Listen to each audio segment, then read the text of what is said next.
সুপ্রিয় দর্শক, স্বাগত জানাচ্ছি আজকের সম্পাদকীয়তে। আমি জিন্নাতারা যশোয়া।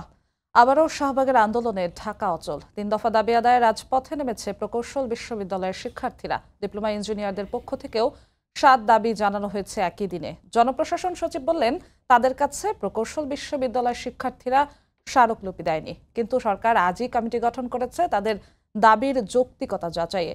বছরকাল ধরে প্রায়ই এভাবে রাজপথ দখল ও জনদুর্ভোগ হওয়ার পর সরকার উদ্যোগী হচ্ছে। জনদুর্ভোগ সৃষ্টির আগে উদ্যোগ নেই কেন? এদিকে বিএনপি এনসিপি মুখোমুখি। নিজ নিজ অবস্থান থেকে বিএনপি সংস্কারে ছাড় দেবে না, স্থায়ী কমিটির সিদ্ধান্ত এটা। এনসিপি বলছে, নির্বাচনের আগে চাই জুলাই সনদের আইনি ভিত্তি, তারপর গণপরিষদ ও সংসদ নির্বাচন।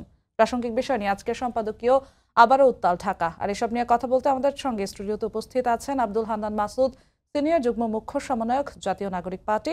আমাদের সঙ্গে কিছুক্ষণের মধ্যেই যোগ দেবেন অধ্যক্ষ মোহাম্মদ সেলিম ভূঁইয়া, সাংগঠনিক সম্পাদক, বিএনপি। দর্শক, আপনারা ওই আলোচনায় অংশ নিতে পারেন। এর জন্য আপনাদের ফোন করতে হবে টেলিভিশনে দেখানো নম্বরে। এছাড়া ফেসবুকের মাধ্যমেও আপনাদের মন্তব্য পাঠাতে পারেন। দর্শক, দেখছিলাম প্রধান শিরোনাম, যাচ্ছি আলোচনা। আমাদের সঙ্গে আরো একজন অতিথি এসে উপস্থিত হয়েছেন, অধ্যক্ষ মোহাম্মদ সেলিম ভূঁইয়া, সাংগঠনিক সম্পাদক, বিএনপি। আপনাকে স্বাগত সম্পাদকীয়তে। হান্নান মাসুদ, আপনাকে আরো একবার স্বাগত সম্পাদকীয়তে। হান্নান মাসুদ, আপনাকে দিয়ে আজকে শুরু করতে চাই। আজ সারাদিন যা হয়েছে নিশ্চয়ই দেখেছেন।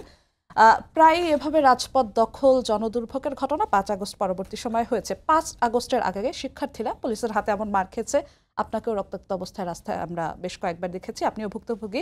৫ আগস্ট পরবর্তী সময়েও যে ঘটনা ঘটেছে তার সংখ্যাটাও নেহাত কম নয়। শিক্ষার্থীরা যখন এভাবে মার খায়, যখন সরকারের তরফ থেকে আগে ভাগেই উদ্যোগ নেওয়া না হয়, তখন এই বিষয়গুলোকে আপনারা কিভাবে দেখছেন? ধন্যবাদ সহ আলোচককে। দেখেন যে বাংলাদেশের এমন একটা রাষ্ট্র ব্যবস্থা গড়ে তোলা হয়েছে, আপনি হয়তো আমার আজকের স্ট্যাটাসও দেখতে পাবেন। আমি আজকে বললাম যে এটা শুধুমাত্র যে একটা সেক্টরের সমস্যা সেটা না, বাংলাদেশের প্রতিটি রন্ধ্রে রন্ধ্রে সমস্যা রয়েছে। আপনার ৫৪ বছর ধরে আমরা এমন একটা স্ট্রাকচার আমরা দাঁড় করাইতে পারি নাই, বা যারা রাষ্ট্র ক্ষমতায় ছিল দাঁড় করাতে পারে নাই, যার কারণে এক এক দিন এক এক ইস্যু তৈরি হচ্ছে এবং এগুলোকে কেন্দ্র করে বারবার লড়াই হচ্ছে।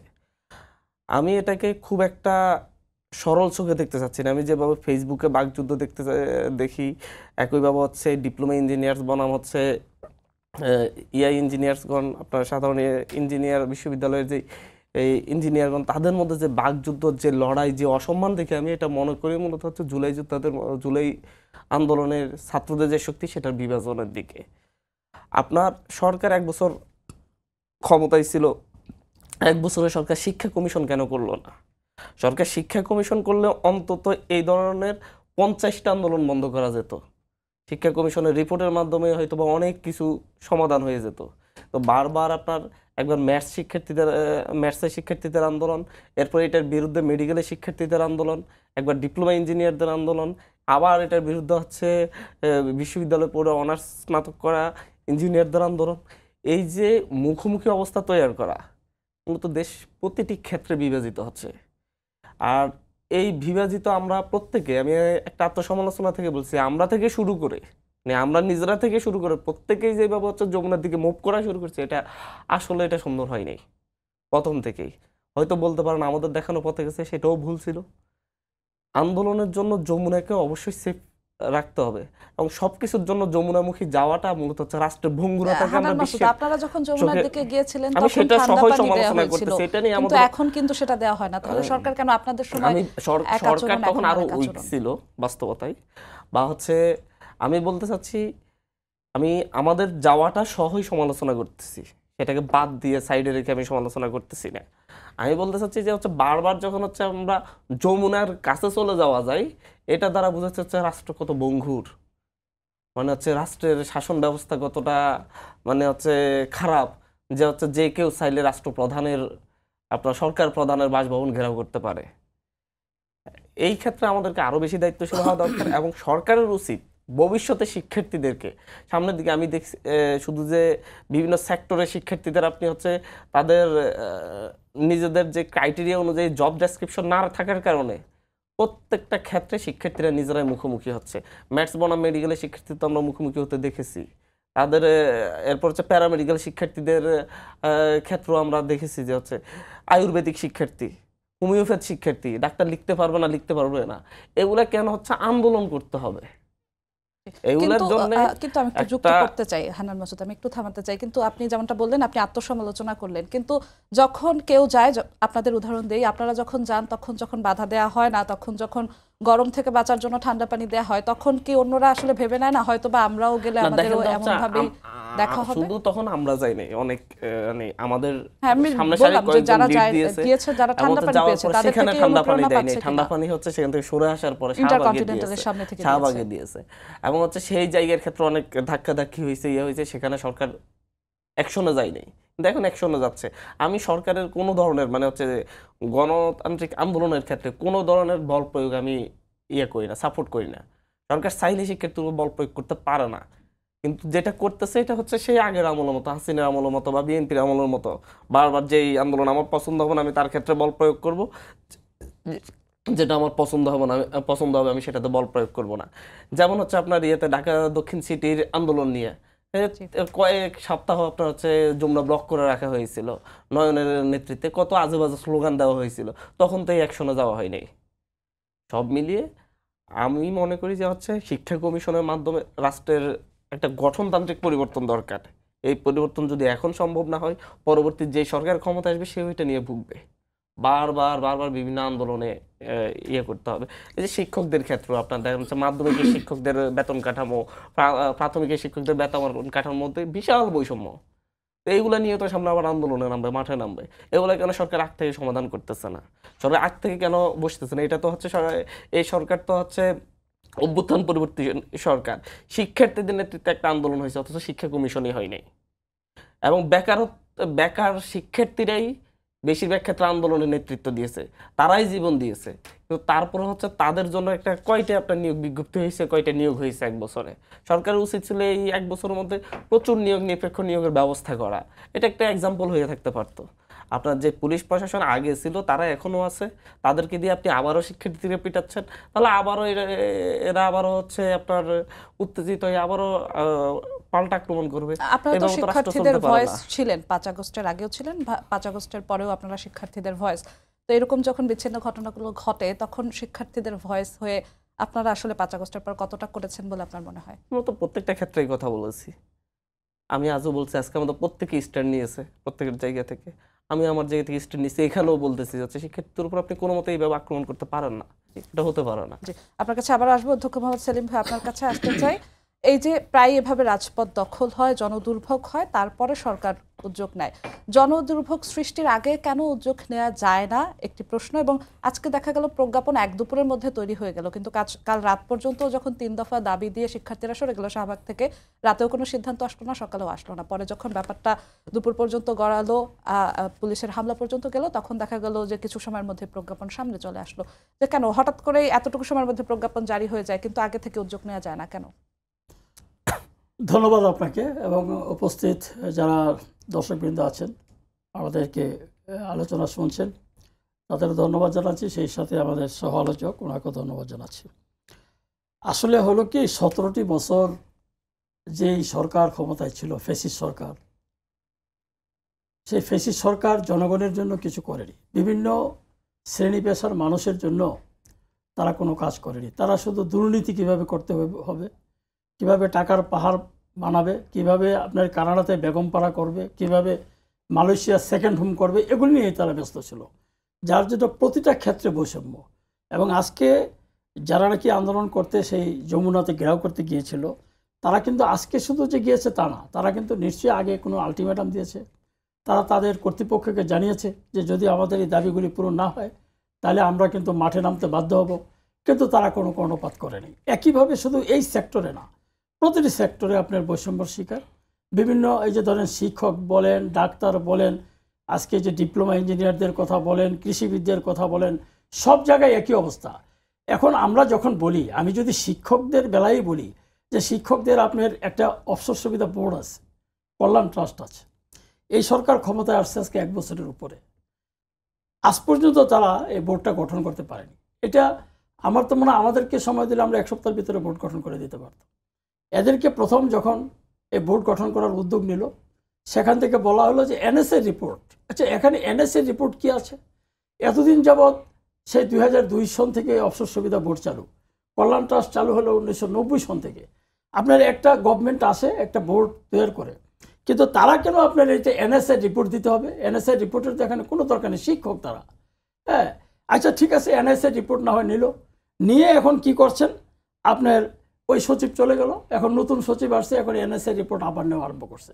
এতে করে এই যে 1 বছর যাবত আপনি এখান থেকে টাকা পাবেন, সেই টাকা আপনি ক্যান্সারের রোগী, আপনি হজে যাবেন, আপনার ছেলে মেয়ে বিয়ে দিতে পারছেন না, আপনি নানা রকম জটিল রোগে আপনার পরিবার মানে ভুগছে, সেখানে আপনি টাকাটা পাচ্ছেন না। কেন পাচ্ছেন না? আসলে কমিটি নাই। তো এই যে কমিটি নাইটা, এটা তো মানে মানে 2-1 দিনের ব্যাপার। তো এইটা যখন হচ্ছে না, এখন শিক্ষকরা আন্দোলনে নামবে। আমরা অলরেডি আলটিমেটাম দিছি, কিন্তু আলটিমেটামে যেহেতু কোনো কর্ণপাত হচ্ছে না, আমরা তো আন্দোলনে নামবো। কিছুদিন আগে দেখেছেন যে শিক্ষকরা আমরা আন্দোলন করেছি, এবং এটা আপনার দেখা যাচ্ছে যে আওয়ামী লীগের ফেসিস্ট সরকারের আমলে যারা সুবিধাভোগী ছিল এবং আওয়ামী লীগের বিভিন্ন কমিটিতে যারা ছিল, আওয়ামী লীগের সাথে যারা কাজ করেছে, তাদেরকে না শিক্ষা অধিদপ্তরের মহাপরিচালক বানাই দিয়েছে। আমরা আন্দোলনে নামতে বাধ্য হয়েছি, তারপরে তাকে বাইর করা হয়েছে। এই যে বিষয়গুলা, এই বিষয়গুলো যারা কাজে যারা আছে, এই 17 বছরে শেখ হাসিনার আমলে যারা আপনার বিভিন্ন দায়িত্বে ছিলেন, তারা কিন্তু এখন আছে, এবং তারা চায় এই ধরনের অবস্থার সৃষ্টি হোক। তারা কোনো সলিউশন চায় না যে বিভিন্ন শ্রেণী পেশার মানুষ আন্দোলন চালাতে থাকুক, যে কোনো একটা ইস্যুতে আবার আমরা হাসিনাকে নিয়ে এখানে নিয়ে আসতে পারি, এই ধরনের একটা ষড়যন্ত্র এটার পিছনে কাজ করছে। আজকে উনিও কথাটি বলেছেন যে 1 বছর ক্ষমতায় আমরা মানে এই অন্তর্বর্তীকালীন সরকার। তো এই 1 বছর ক্ষমতার ভিতরে তো আপনার কোনো ভালো কিছু করতে পেরেছে? কোনো কিছুই। সংস্কারের নামে আপনার দীর্ঘস্থায়ী একটা আলোচনার আরম্ভ করেছেন, এই আলোচনারও কোনো আপনার ফল আমরা রেজাল্ট পাচ্ছি না। আবার কয়দিন পরে আপনার এত বছর হয়েছে বাংলাদেশে নতুন একটা সিস্টেম নিয়ে আসছে যে পিয়ারের কথা কি কেউ শুনেছেন? আপনি কি শুনেছেন? এখন পিয়ারের নাম দেওয়া, যে কেউ কেউ বলছে যে পিয়ার যদি না হয় আমরা নির্বাচনে যাব না। আসলে নির্বাচন প্রসঙ্গে আমরা আসবো, নির্বাচন প্রসঙ্গে শেষের একটা অংশই আমরা রেখেছি, কিন্তু তার আগে এই আন্দোলন প্রসঙ্গে থাকতে চাই। হান্নান মাসুদ একটি কথা বলেছেন যে এনসিপি, তিনি আত্মসমালোচনা করে বলেছেন তারা যমুনার অভিমুখে গিয়েছিল, সেটা তাদের উচিত হয়নি, তারা যাওয়াটা শুরু করাতে একজন এক একভাবে গিয়েছে। এবং তিনি একটা বিষয় যুক্ত করেছেন যে শুধু তারা নয়, বিএনপিও গিয়েছিল ইশরাক হোসেনের মেয়র করার দাবিতে এমন আন্দোলন হয়েছে। তখন আমরা দেখেছিলাম যে রীতিমতো স্টেজ বানিয়ে ফেলা হয়েছিল, বিভিন্ন স্লোগান, কয়েকদিন সেটা আমার স্পষ্ট মনে নেই, কয়েকদিন ধরে সেখানে অবস্থান করেছিলেন বিএনপির নেতাকর্মীরা। তখন এরকম পুলিশের সাউন্ড গ্রেনেড নিক্ষেপ বা এরকম কোনো ভূমিকা আমরা দেখি নাই, যেমন এনসিপির বেলায় আমরা দেখিনি। আপনার কি মনে হয় যে বিএনপিকে কেন তখন ছাড় দেওয়া হয়েছিল? না, মব জাস্টিস যেটা, এটা তো কারোর জন্যই ভালো না। আজকে এনসিপি যাক, কালকে বিএনপি যাবে, পরের দিন আবার আরেকটা পার্টি যাবে, এবং এখানে কোনো তারা আসলে হলো কি, প্রশাসন তো চলছে না এখন। এখানে আপনার কাকে দিয়ে এটাকে তারা আপনার সুরাহা করবে, সমাধান করবে, এই সমাধানের পথ তারা খুঁজে পাচ্ছে না।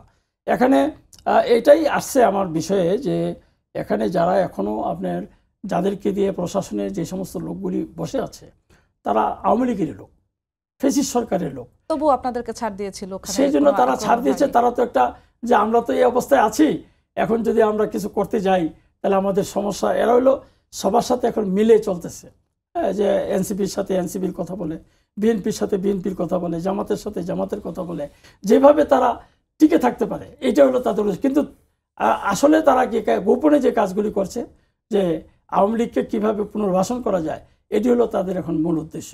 এই জন্যই আমাদের এই প্রশাসনকে ঢেলে সাজানো উচিত ছিল। এই সংস্কারের কথা বলে এবং বিভিন্ন কথা বলে এই সরকার 1 বছর যে ঝুলিয়ে রেখেছে দেশবাসীকে, এটা তারা উচিত করেনি। এবং এটার জন্যই এই যে আজকে মানুষ আবার রাস্তায় নেমে এরকম মব জাস্টিস করছে। আর মব জাস্টিসকে থামানোর জন্য যে প্রশাসনের দরকার, আইনশৃঙ্খলা বাহিনীর দরকার, সেগুলি নাই।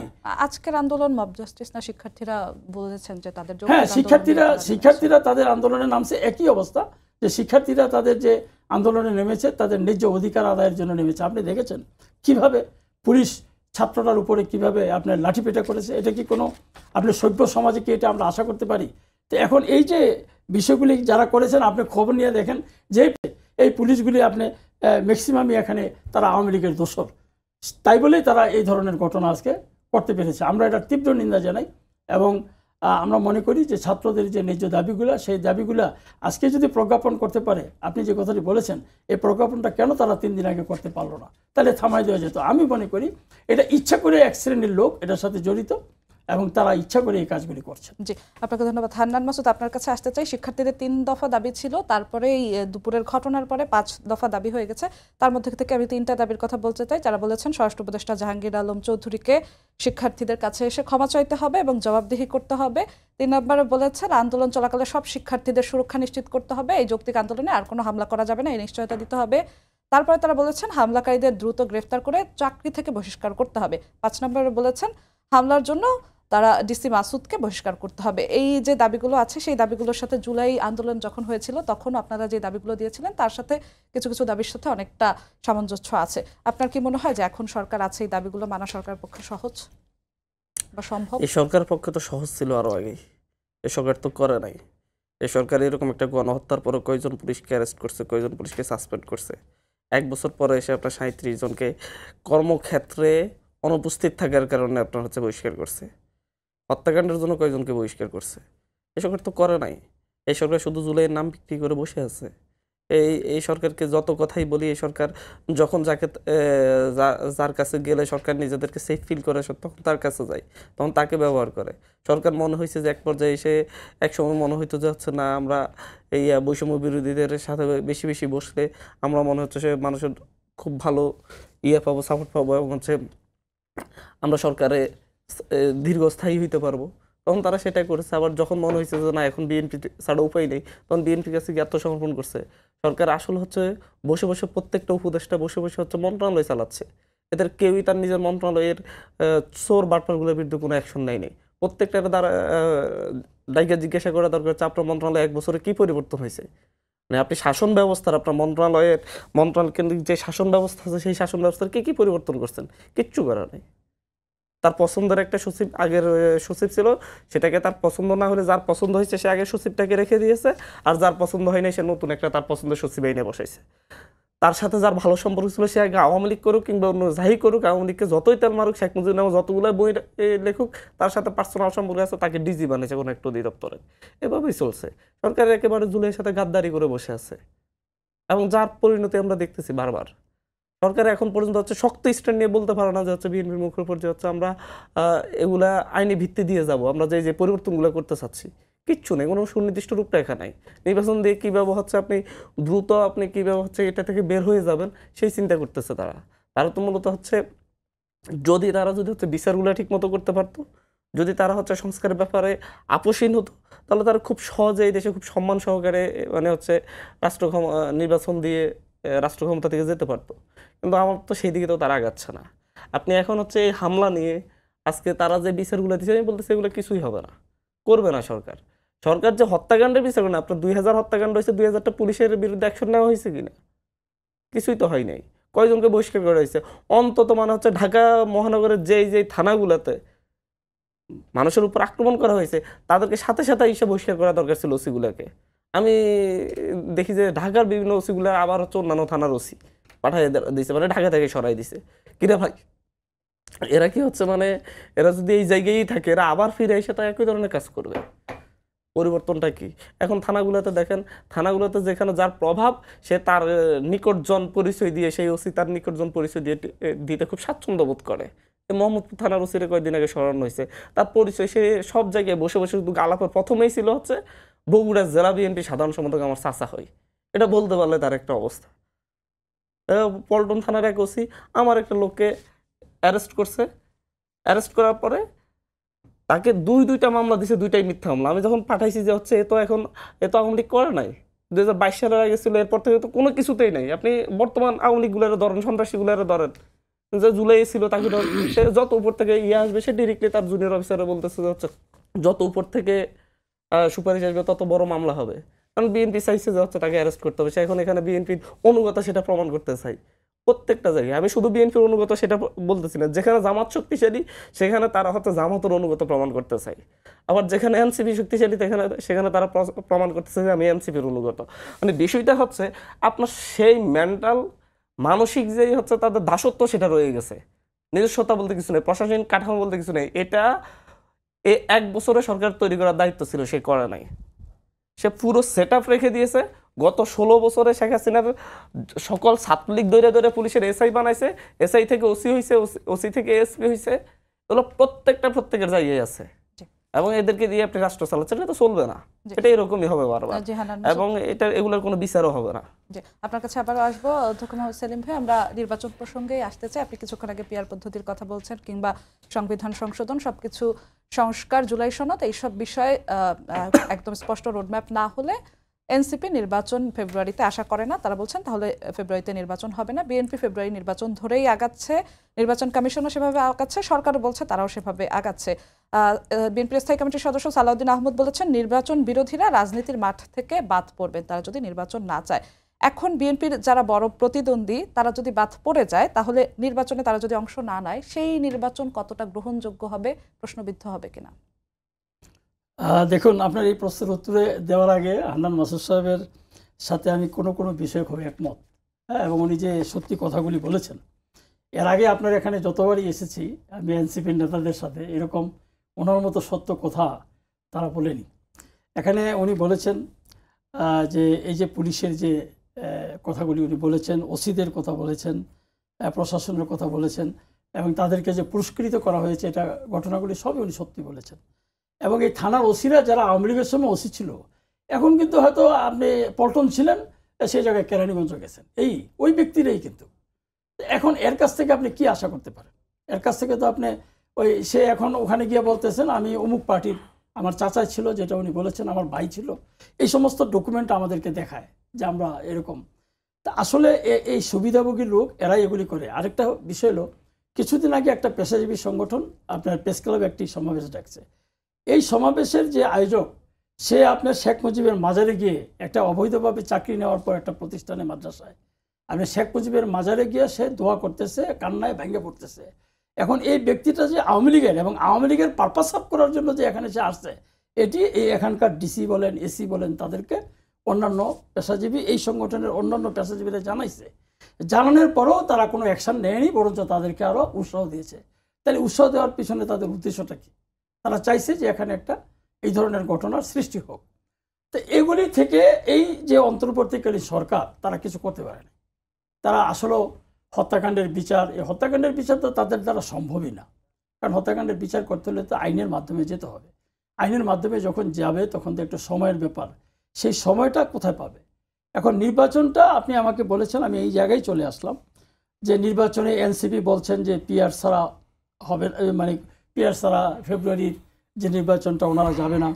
আরও হয়তো অন্যান্য পার্টি বলতে পারে। আমরা কিন্তু নির্বাচন চেয়েছি ডিসেম্বরে, আমরা কিন্তু ফেব্রুয়ারির কথা বলিনি, আমরা ডিসেম্বরে চেয়েছি। কিন্তু পরবর্তীতে মেনে নিয়েছেন। কিন্তু যখন এই সরকার, অন্তর্বর্তীকালীন সরকারের একবারে শীর্ষ পদ থেকে এটা বলা হয়েছে যে তারা রমজানের আগে করবে, যখন তারা এই আশ্বাস দিয়েছেন, তখন আমাদের শীর্ষ পর্যায়ে বলেন আমাদের নেতৃবৃন্দ, নীতি নির্ধারকরা এটা সিদ্ধান্ত নিয়েছেন যে ঠিক আছে, প্রয়োজন আমরা 2 মাসের জন্য, আর কি হবে, 2 মাস প্রয়োজন বোধহয় আমরা মানে সময় সরকারকে দেই, তবু একটা সুষ্ঠু অবাধ নিরপেক্ষ নির্বাচনের ব্যবস্থা তারা করুক। আমাদের নেতা তারেক রহমান সাহেব কিন্তু প্রথম থেকে বলছেন যে একটা সুষ্ঠু অবাধ নিরপেক্ষ নির্বাচনের জন্য মাঠ পর্যায়ে এই অন্তর্বর্তীকালীন সরকারের যেহেতু কোনো দল নাই, সুতরাং তাদের তো সাপোর্ট লাগবে, এই সাপোর্টটা আমরা দিতে হবে, এবং এভাবে আমাদের নির্দেশনা দেওয়া আছে। আমরা এইভাবে তাদেরকে সাপোর্টও করতেছিলাম, যেটা মাসুদ ভাই বলেছেন যে এখানে সরকার এক এক সময় এক এক রূপ সরকারের দেখাচ্ছে। একবার প্রয়োজন তাদের যেখানে যায় সেখানে, সেটা তারাও প্রশাসনের মতো, ওসিদের মতো। এটা মানে আপনাদের পক্ষে দিক থেকে এটা মনে হয়, কিন্তু আমি মনে করি যে হয়তো এটা না, তারা একটা সুষ্ঠু নির্বাচনের জন্য, যেহেতু বিএনপি একটা বড় রাজনৈতিক দল বাংলাদেশের, এটা ব্যাপক সমর্থন। আমি আজকে একটা এই সম্মেলন করে এখানে আসছি, এই জন্য রাস্তায় ওই যে আপনার শাহবাগের মোড়েও ব্যারিকেড, আপনার এই কাঁটাবনও ব্যারিকেড, কোনো দিক দিয়ে আসতে পারতেছিলাম না, এই জন্য একটু দেরি হয়েছে। তো ওখানে আপনার হাজার হাজার জনতা সম্মেলনে। তো এখন এই যে মানুষের ভিতরে যে একটা মানে নির্বাচনের জন্য যে তারা মানে অপেক্ষায় আছে, কখন নির্বাচনটা হবে, আমি কখন ভোট দিতে পারবো। 17 বছর যেহেতু ভোট দিতে পারেন, এখন মানুষ এটা ভোটটা দিতে চায়। আর সংস্কারের জন্য মানুষ চিন্তা করেছিল যে ঠিক আছে, সংস্কার যদি সরকার করতে চায়, সেই জন্যই বিএনপি একটু ছাড় দিয়েছেন যে করুক, কিন্তু এই সুযোগটা সরকার নিতে পারেনি, তারা এটা করতে পারেনি। তাদের যে উপদেষ্টারা আছে, এই উপদেষ্টারা বিতর্কিত হয়ে গেছে, অনেক উপদেষ্টাই বিতর্কিত হয়েছে, এবং যার জন্য তাদের মানুষের প্রতি এই যে ছাত্র জনতার যে আন্দোলনটা, এটা তো আমরা দিনরাত পরিশ্রম করেছি তাদের পিছনে। তারা আন্দোলন করেছে, আমাদের সন্তান তুল্য যারা করেছেন, আমরা যদি তাদেরকে সেই সাপোর্টটা আমরা না দিতাম তাহলে হয়তো তারা সেভাবে সাকসেসফুল হতো না। সেই জন্য আমরা চেয়েছিলাম যে তারা সাকসেসফুল যদি না হয় তাহলে দেশটা এখন নষ্ট হয়ে যাবে, কারণ এই ফ্যাসিস্ট সরকার যেভাবে আঁকড়ে ধরেছে এটাতে আমার সন্তানদেরকে এখন সাপোর্ট দিতে হবে। সেই সাপোর্টটা কিন্তু নিয়ে আমরা আসছি। এবং তারা যদি আপনার এই কাজটি না করতেন, একটা নতুন মানে দল গঠন না করতেন এবং তারা যদি ফোর্স মানে আমাদের পিছনে একটা ফোর্স ইয়াটা থাকতো তাদের, যে আমাদেরকে তারা চালাবে, আমাদেরকে তারা আমাদের ভুল ত্রুটিগুলি শুধরাবে এবং তারা আমরা যখন যেখানে ভুল করব সেগুলি ধরবে, তারা এই ফোর্সটা নিয়ে যদি তারা কাজ করতো তাহলে আমাদের মাথার তাজ হয়েই তারা সবসময় থাকতো। কিন্তু কারা এটা করলেন, এনসিপি একটা নতুন রাজনৈতিক দল করে আমাদের সন্তানদেরকে এটার দায়িত্ব দিলেন। দায়িত্ব দেওয়ার পরে সবাই তো ম্যাচিউরড না পলিটিক্যালি, তারা ম্যাচিউরড, তারা মেধাবী, সব ঠিক আছে, কিন্তু পলিটিক্যালি তারা ম্যাচিউরড না, যার জন্য এক একজন এক এক রকমের কথা বলে তারা মানে একটা বিতর্কিত অবস্থানে চলে গেছে। মানুষ এখন মনে করেছিল যে তাদের পিছনে আমরা গিয়েছিলাম, জুলাই বিপ্লবে অংশগ্রহণ করেছিলাম, কিন্তু তারা তো আমাদের সেই যে আশা ভরসা ছিল সেটা আমাদেরকে হতাশ করেছে। সেই জন্য এখন কিন্তু তারা ডাক দিলে আর সেই না, তাদের সাথে আপনাদের যে ঐক্য ছিল সেই ঐক্যটাই কিছুটা বিভাজন দেখা যাচ্ছে। যে আমার প্রশ্নটা এই জায়গাতেই ছিল, যদি আপনাদের বড় প্রতিদ্বন্দ্বী যারা এনসিপি জামাত তারা যদি নির্বাচনে না আসে তাহলে সেই নির্বাচন প্রশ্নবিদ্ধ হবে কিনা, গ্রহণযোগ্য হবে না। এখনকার আওয়ামী লীগের সময় নির্বাচন আর এখনকার যে এই সরকারের আমলে যে নির্বাচন হবে এটা কিন্তু এক না। কারণ এই সরকারের নির্বাচনটা দেখা যাচ্ছে যে জনগণ স্বতঃস্ফূর্তভাবে এখানে আসবে ভোট দিতে, এবং ভোট দিতে আসার পরে তারা তাদের পছন্দসই ব্যক্তিকেই তারা ভোটটা দিতে পারবে। কারণ এখানে মানে ভোট ডাকাতি এগুলি কিন্তু এখন আর হবে না। তো সেই জন্য আমি মনে করি যে বড় বড় দলগুলো না থাকলে ভোট ডাকাতির তো দরকারও পড়বে না। না, অন্যান্য পার্টি এখানে দেখবেন হয়ে যাবে, আপনার অনেক লোক স্বতন্ত্র দাঁড়াবে, যারা নাকি মনে করেন যে হয়তো একটা রাজনৈতিক দলে তারা ইলেকশন করতো কিন্তু সেই দলটা করছে না, তখন তারা হয়তো ইন্ডিপেন্ডেন্ট ইলেকশন করবে, এবং তাই সেই যদি যোগ্য হয় সে বাইরে আসবে। জি, আপনার কাছে আবার আসবো। হান্নান মাসুদ, আপনার কাছে আসতে চাই। মির্জা ফখরুল ইসলাম আলমগীর আজকে একটি মন্তব্য করেছেন যে নির্বাচনকে বানচাল করতে নিত্য নতুন দাবি তোলা হচ্ছে। আপনাদের তরফ থেকে অনেক দাবি আছে, গণপরিষদ নির্বাচন, তারপর সংসদ নির্বাচন, জুলাই সনদের আইনি ভিত্তি, সবকিছু মিলে ফেব্রুয়ারির মধ্যে আপনাদের দাবি, এইসব দাবি যদি মানা সম্ভব না হয় তাহলে কি ফেব্রুয়ারিতে নির্বাচন সম্ভব কিনা একটি প্রশ্ন, আর সত্যি আপনাদেরকে এইসব দাবি দেওয়া নির্বাচন বানচালের জন্যই কিনা? ওই আওয়ামী লীগের শাসন আমলে যদি আওয়ামী লীগের দুঃশাসন নিয়ে কথা বলা হতো তাহলে বলতো মুক্তিযুদ্ধ বিরোধী। আবার 14-18 ইলেকশন আগে যখন তত্ত্বাবধায়ক সরকার চাইতো বলতো নির্বাচন বানচালের চেষ্টা, অনির্বাচিত সরকারকে ক্ষমতায় আনার অপচেষ্টা, 1-11 গঠানোর চেষ্টা আওয়ামী লীগ বলতো। ঠিক মানে ওই বিএনপিও এখন ওই ভাষাগুলো সবকিছুতে ষড়যন্ত্র দেখতেছে। আমরা তো বলছি না নির্বাচন বানচালের কথা, আমরা বলছি লেভেল প্লেয়িং ফিল্ডের কথা। আপনি লেভেল প্লেয়িং ফিল্ড তো তৈরি করতে পারতেছেন, আপনি কারে ইলেকশন দেবেন? ওই যে ভাই বললো যদি অন্য রাজনৈতিক দলগুলো না আসে, এটা তো আগে আওয়ামী লীগের মতো নির্বাচন না, স্বতন্ত্র দাঁড়াবে। মানে ওই যে আওয়ামী লীগ যেরকম ঢামি ইলেকশন করাইছে, স্বতন্ত্র দাঁড় করাইয়া সেরকম একটা ইলেকশন। মানে আওয়ামী লীগের আমলে আওয়ামী লীগের কাছে সহি, আর বিএনপির আমলে আসলে বিএনপির কাছে সহি। বিএনপি যদি চাই আর কি, যার যেটা পক্ষে যায়। এর বাইরে বাংলাদেশের গণতন্ত্র এই কারণে দাঁড়ায় নেই। বাংলাদেশের গণতন্ত্র 90 যখন একটা ভিত্তি তৈরি হচ্ছিল তখন 96-তে এসে আবার মুখ থুবড়ে পড়েছে। 96 এসে যখন ঐক্যমত হয়ে যখন তত্ত্বাবধায়ক আসছে, আবার 2006 এসে আবার সেটা মুখ থুবড়ে পড়ছে। 10 বছরের মাথায় এই দুইটা রাজনৈতিক দলের কামড়াকামড়িতে এটা হয়েছে প্রত্যেকটা ক্ষেত্রে। আবার 2 বছর রক্ত দেওয়ার পর 8 সালে আবার এসে যখন একটা স্থিতিশীলতার আশা দেখেছে সবাই, তারপর আবার সেটা তত্ত্বাবধায়ক সরকার ব্যবস্থা বাতিলের মধ্য দিয়ে আবার শুরু হয়েছে। তা আমি বিষয়টা বলতে চাচ্ছি এইরকম উদাসীন হলে তাহলে এই 24 সহ তাহলে এই প্রজন্মে কিন্তু জবাব দিবে। 86-র পরে 86-তে নির্বাচনে অংশগ্রহণের জন্য আওয়ামী লীগকে 91-তে জবাব দিয়েছে। বিএনপি 18 রাতের ভোটকে বৈধতা দেওয়ার কারণে এই জবাবটা পাবে। আমরা বলছি না যে ফেব্রুয়ারিতে ইলেকশন হতে পারবে না, আমরা বলছি যে ওই যে সরকারকে যে দায়িত্বগুলো দেওয়া হয়েছে, এই সরকারের দায়িত্ব কি? গতানুগতিক তত্ত্বাবধায়ক সরকার নির্বাচন দিয়ে 3 মাস পর সরে যাবে, 6 মাস পর সরে যাবে, এই দায়িত্ব সরকারের দায়িত্বগুলো কি? সেটা দেয়ালে দেয়ালে কিন্তু জুলাই অভ্যুত্থানের সময় সবাই লিখে দিয়েছে। সরকার সেই দায়িত্বগুলো পালন করতেছে কিনা? আমাদের একটা নতুন কনস্টিটিউশন দরকার, আমাদের একটা নতুন কনস্টিটিউশন দরকার। আমরা 71-এর মুক্তিযুদ্ধকে আমরা সবাই সম্মান করি।